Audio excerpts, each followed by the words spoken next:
Bienvenue chers amis au cœur de l'émission Homo Micro. Homo Micro, l'émission qui se prend en mots. Au cœur de la culture LGBT, QI+, Brahim Naik Balk, entouré de ses chroniqueurs, inonde de couleurs les ondes depuis 2004.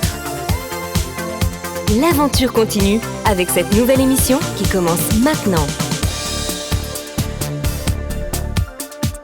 Bonsoir à toutes et à tous, ravi de vous retrouver, de vous savoir à l'écoute. Alors ce soir, une émission spéciale musique avec des spéciales jeunes musiciens qui ont répondu à mon invitation. Pour vous les présenter, je commence par Aurore. Bonsoir Aurore, comment ça va ? Bonsoir, moi ça va très bien.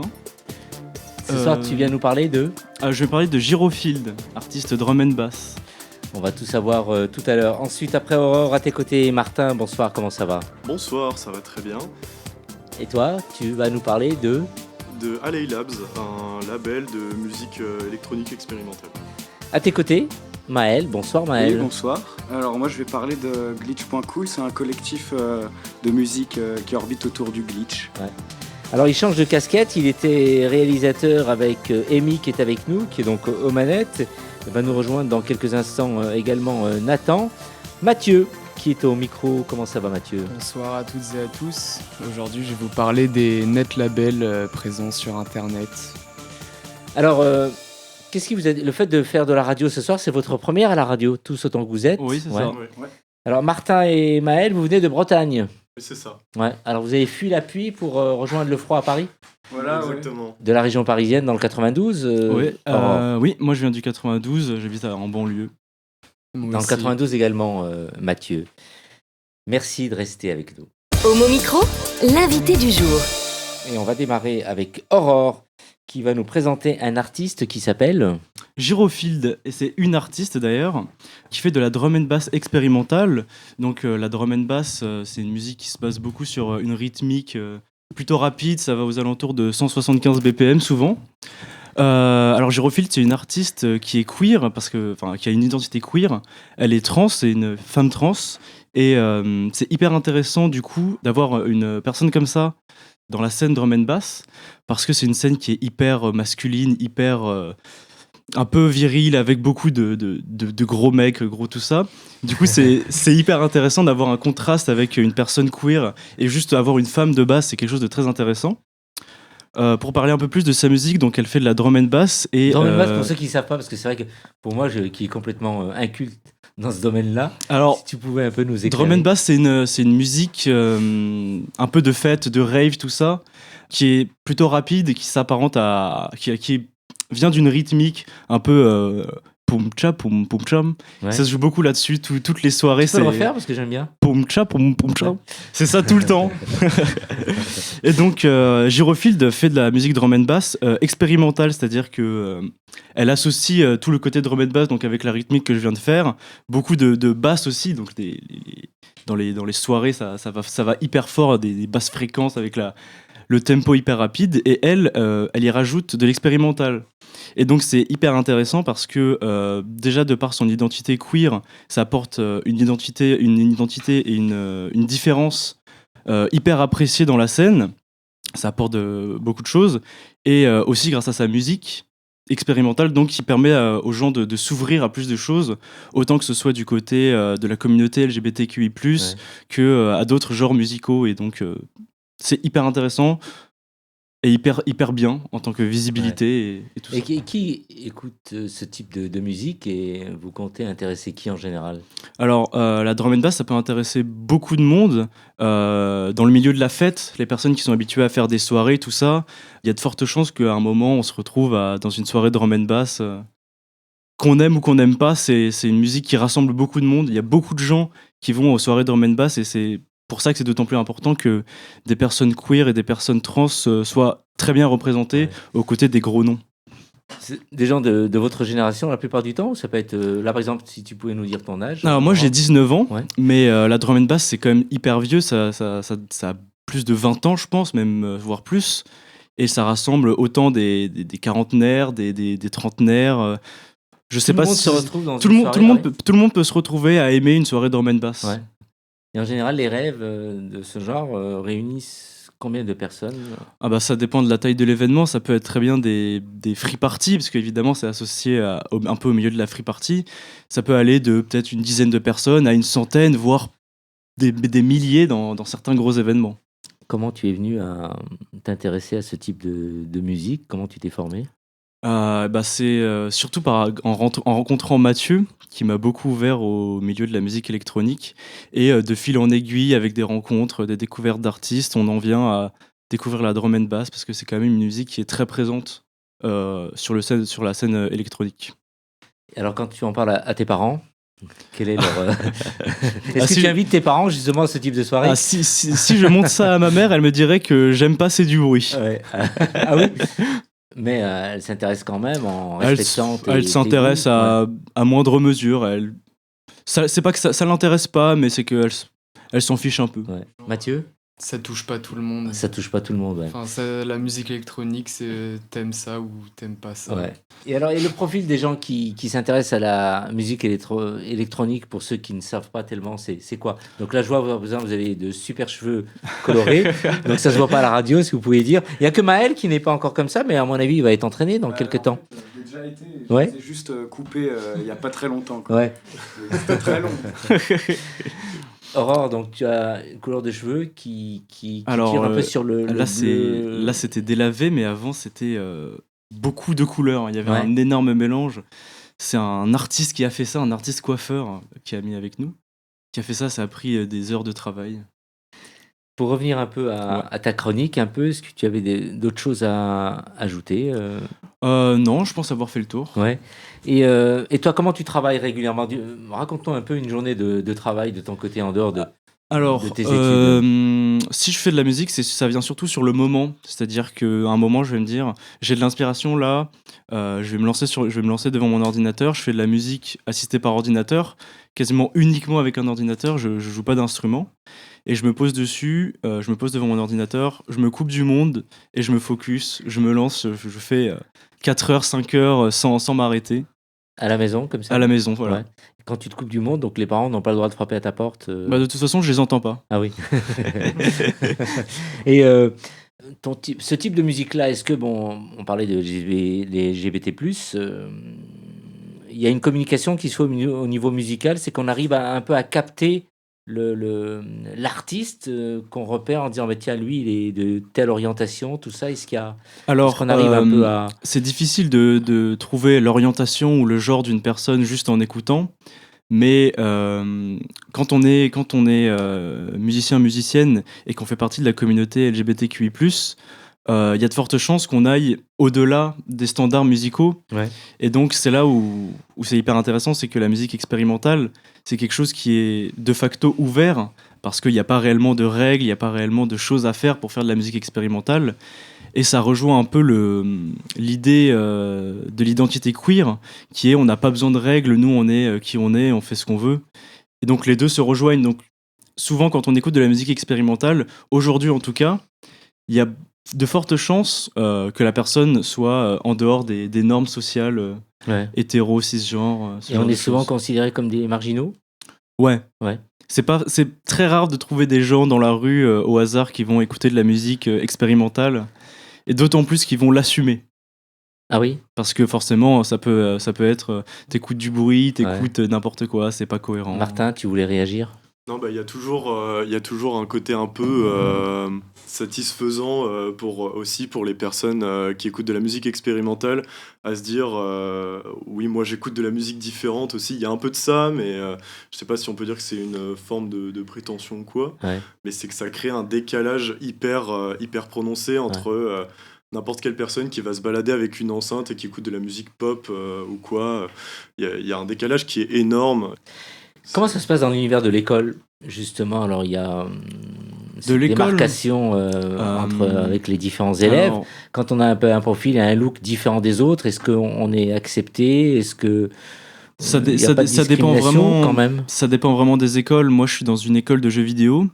Le jeu vidéo, c'est un milieu qui tend à s'ouvrir et à être accepté de beaucoup de monde.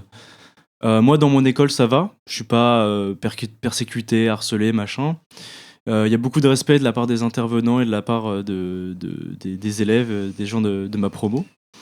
Mais forcément, avec certains types d'études apporteront moins d'ouverture d'esprit. Si on va dans le droit, si on va dans de l'économie, il y aura potentiellement moins d'ouverture d'esprit. Ouais. Donc il faut rester artiste en fait. C'est ça.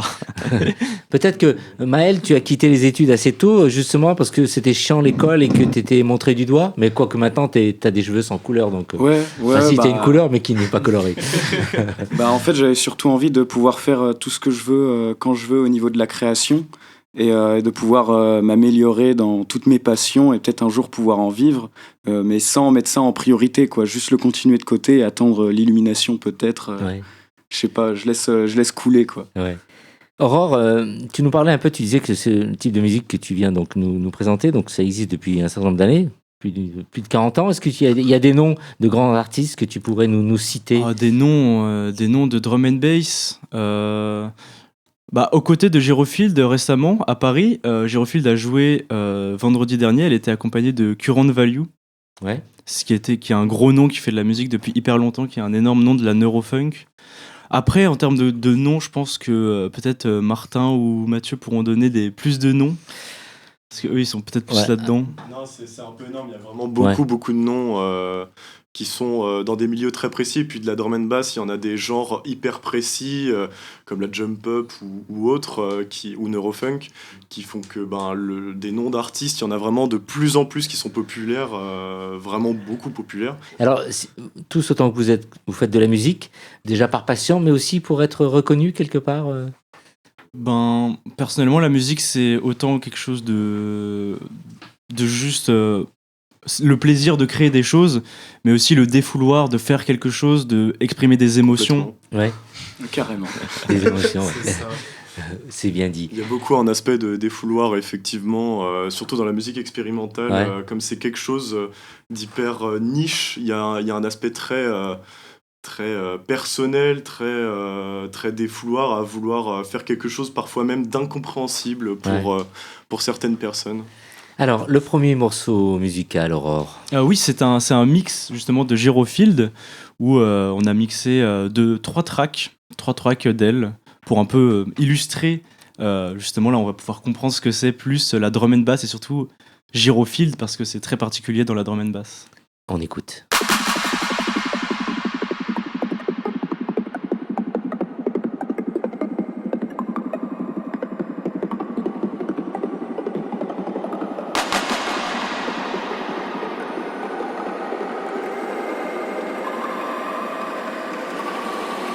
In order to release him from this curse,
Homo Micro, l'invité du jour.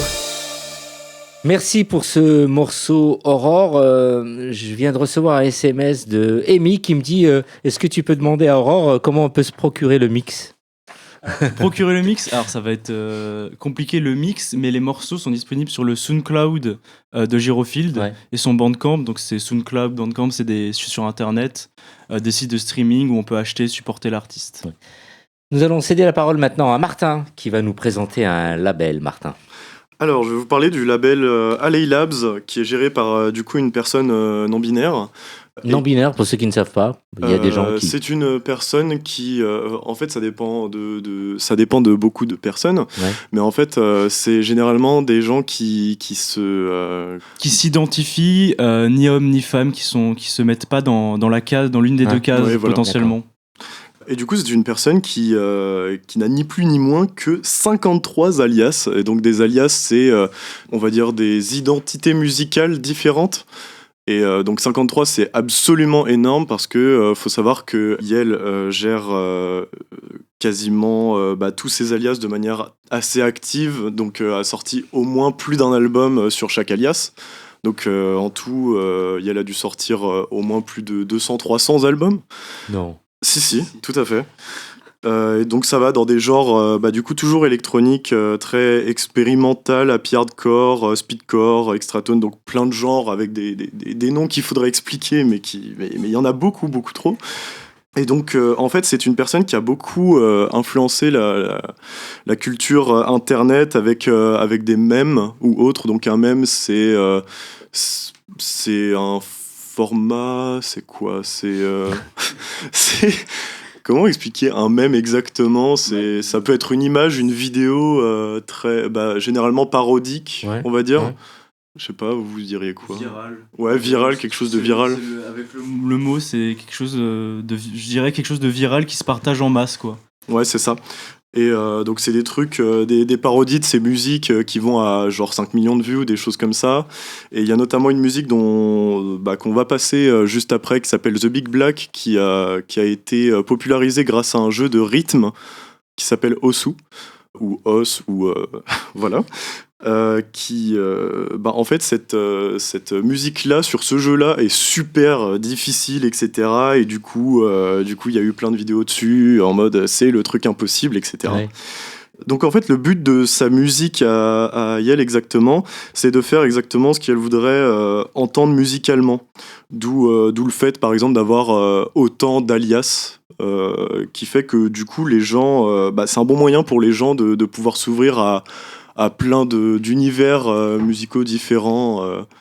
Et c'est toujours très intéressant et pour s'ouvrir à de nouvelles expériences ou avec des musiques très vivantes en vrai. Ouais.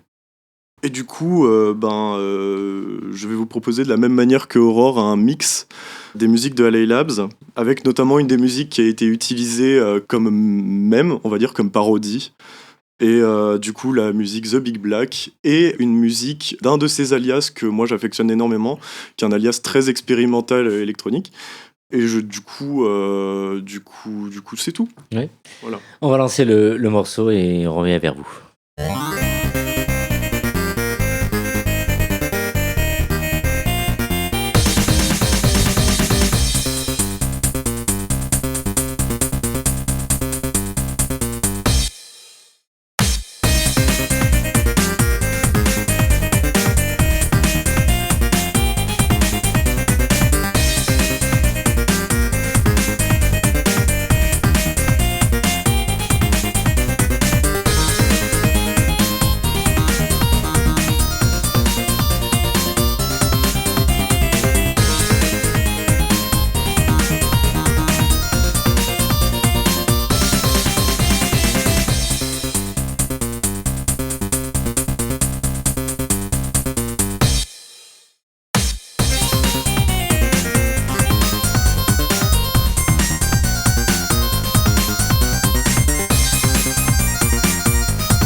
Homo Micro, l'invité du jour.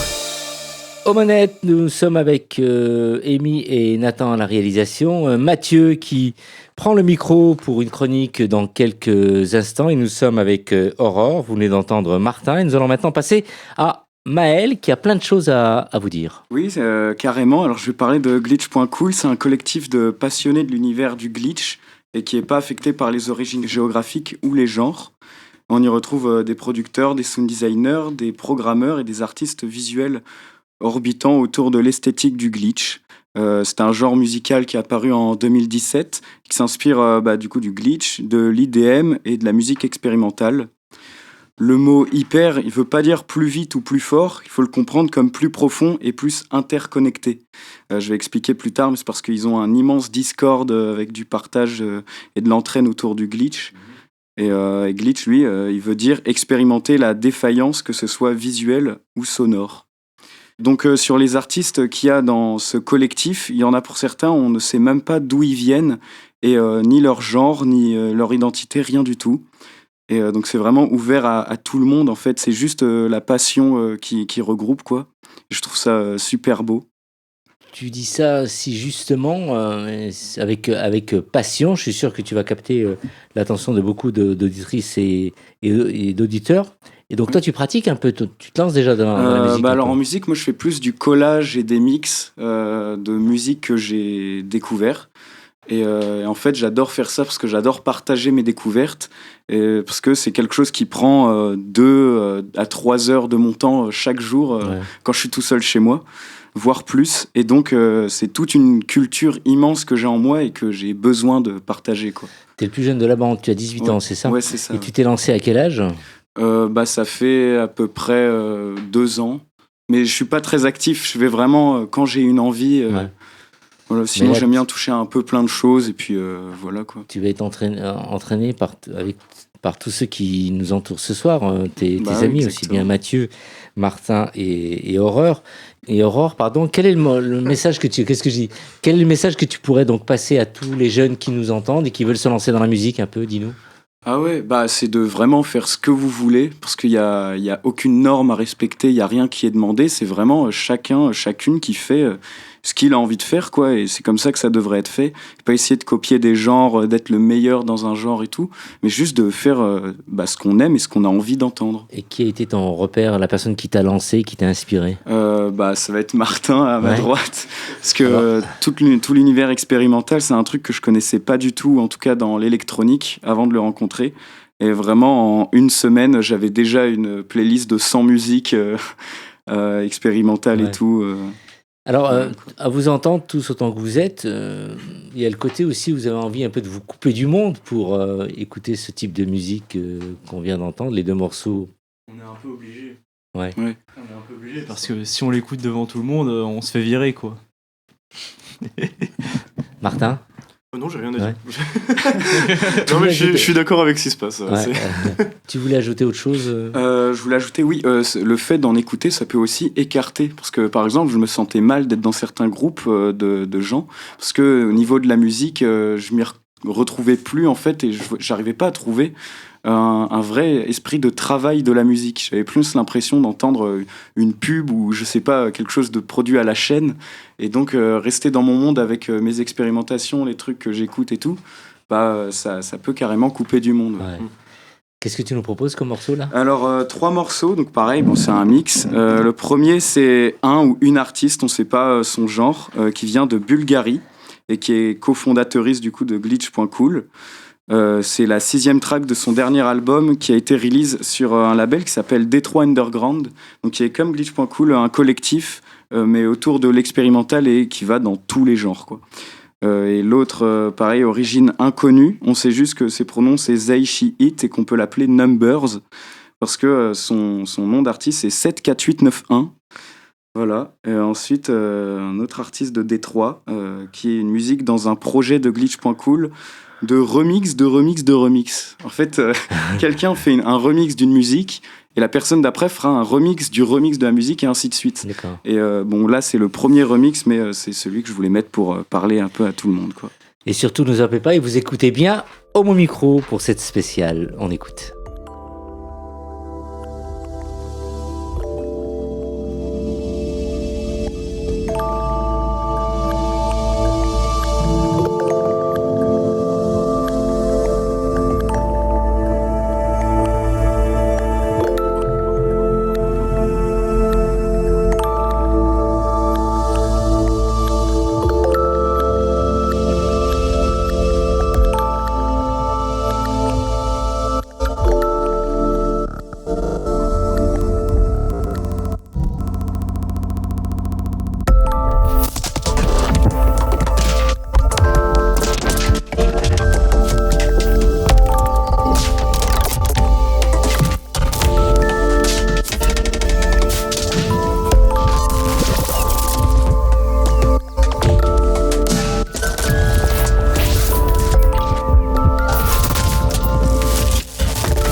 Le cercle des chroniqueurs. Le cercle des chroniqueurs, on enchaîne tout de suite avec Mathieu. Mathieu pour une chronique qui va nous parler de... Des net labels. Alors mon sujet rejoint un petit peu celui de Maël tout à l'heure, parce que je vais vous parler des net labels en général. Alors depuis l'arrivée d'Internet, et surtout dans la scène expérimentale, il y a énormément de net labels qui se sont formés, plus particulièrement pour la breakcore. C'est un style de musique extrêmement présent sur Internet. La plupart des albums sont uniquement digital, sur des plateformes de streaming comme Bandcamp ou SoundCloud. Mais certains artistes ou labels font quand même des objets physiques de collection comme des vinyles, CD ou des vêtements. Avec l'arrivée des réseaux sociaux, la plupart des petits artistes peuvent se rencontrer plus facilement, ce qui donne lieu à beaucoup de collaborations entre artistes et à la création de ces net labels. Il y a aussi beaucoup d'organisateurs de festivals qui permettent à beaucoup d'artistes de se faire connaître pendant des concerts en live sur Internet. Et dans cette communauté, il y a beaucoup de personnes LGBT+, car souvent on ne fait pas distinction des origines, de l'orientation ou du genre des personnes. Et ces collectifs, ça leur donne l'occasion de se rassembler sous un ensemble tolérant et bienveillant pour la plupart des gens. Donc moi, je vais vous présenter 2 artistes issus de ces net labels.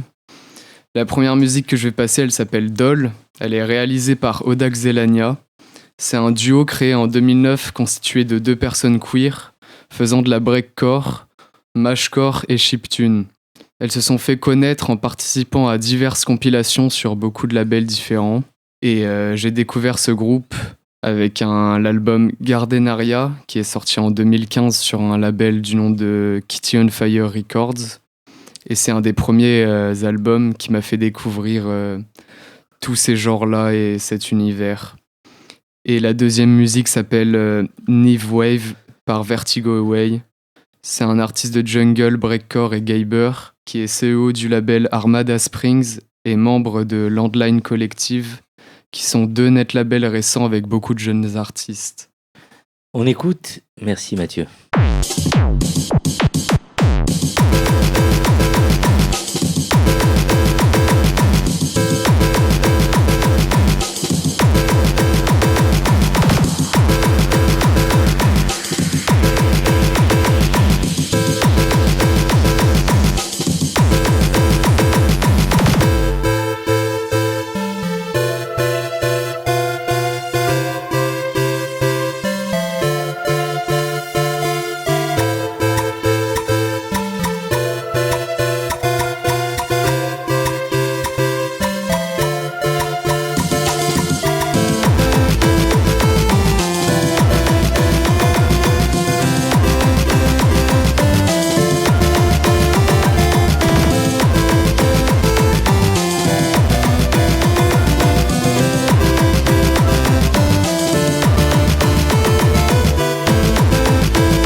Homo Micro, l'invité du jour. Et nous sommes avec Mo, qui est au téléphone avec nous. Bonsoir Mo. Bonsoir, On t'écoute. Est-ce que tu peux te présenter, Mo? j'entends super mal. Dis-nous qui tu es. Tu appelles de Paris? Alors oui, bonjour, j'entendais pas. Non, j'appelle pas de Paris, j'appelle de Bretagne. Moi c'est Mo, il faut se présenter là tout de De suite. je me Bretagne? présente. Ouais. Voilà, bonjour, enchanté, je ne sais pas ton prénom. Voilà, je suis Brahim. une très bonne amie de toute l'équipe qui est là ce soir invitée à Paris Pluriel. J'ai 44 ans. Voilà, vu que la thématique c'est LGBT plus dans les musiques expérimentales, voilà, ça fait un paquet d'années que je suis dans les musiques expérimentales, entre autres, et je suis queer, intersexe et non-binaire, et voilà, un peu concerné, et on a des liens avec Martin, Aurore, Mathieu qui sont là ce soir, et de musique, de passion. Alors justement, ils sont là ce soir.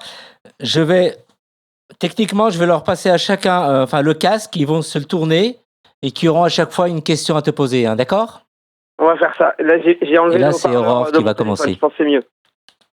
Allô Mo, Allô, oui. je voudrais potentiellement te poser une question. Ça fait longtemps que tu es dans la scène musicale. Oui, un petit peu. Peut-être parler de tout l'aspect politique qu'il y a eu. Alors, l'aspect politique dans la scène musicale, c'est ça. Bah, en fait, il y a tellement de choses à parler. Ouais, peut-être parler des militantismes, des choses en rapport avec tout ça. Bah, il y a de plus en plus, en tout cas actuellement, il y a une vraie place légitime justement pour le politique et le militantisme dans la musique, les soirées, ce qui n'a pas toujours été le cas. Et plein de gens sont toujours battus justement pour il y a de la place pour ça. Et après, ça dépend quelle scène, quoi, entre la free party des campagnes et la place dans des clubs et différents types de soirées, ouais. Dans les soirées que tu faisais, il y avait une place importante pour les personnes queer, LGBTQI+.